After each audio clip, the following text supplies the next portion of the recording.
The continental body, the African Union, is supposed to bring together all African countries. The mission is to build a better and resilient continent. This year, the focus will be on water and sanitation. For the South Africans, this is an important matter. The country has been struggling with water supply. I feel like leaders should explore alternative way to get water to communities. We have different various scientific methods to catch water. For an example, they can use water catchment systems, install water catchment systems in people's homes so that people can rely on alternative methods and not the traditional method that's there to supply water around communities. We should prioritize the people because water is one of the most important, necessities. It is something that we need on a day-to-day basis. Water is such a scarce resource, but such an important one at the same time. So I feel like it should definitely be put as a priority in terms of amongst healthcare and basic needs and stuff like that. You use it to wash, you use it to eat. Yeah, so definitely prioritize that more.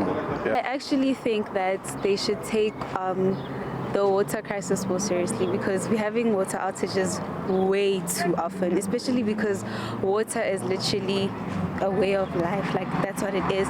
And I feel like they also need to improve the infrastructure when it comes to water because it can't be something that's constantly failing when, as I said, it's something that we're using every day. So clearly it's an infrastructure problem or it's just a priorities problem when it comes to the leaders.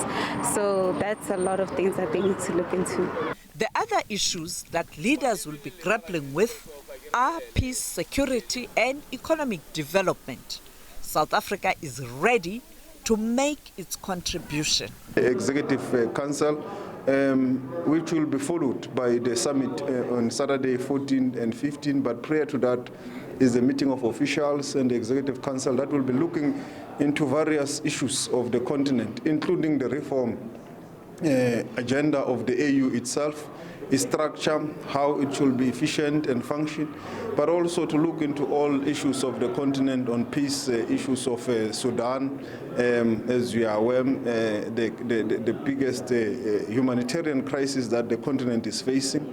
But also South Africa is the chairperson of the C5, responsible to take South Sudan to ensure that the revitalized peace agreement in South Sudan is implemented. And this is a big year for South Sudan because it's a year where they are supposed to go to elections by December 2025. So South Africa will be seized with that, will be reporting to the Committee of Five of the African Union how far we are going. The revitalized peace agreement is fragile with serious challenges in South Sudan.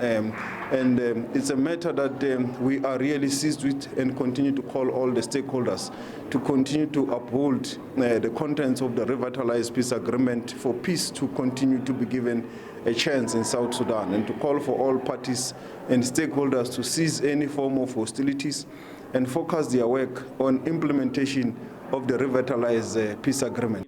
The United Nations Secretary General Antonio Guterres will deliver his last address to the summit. The UN chief will be leaving office later this year.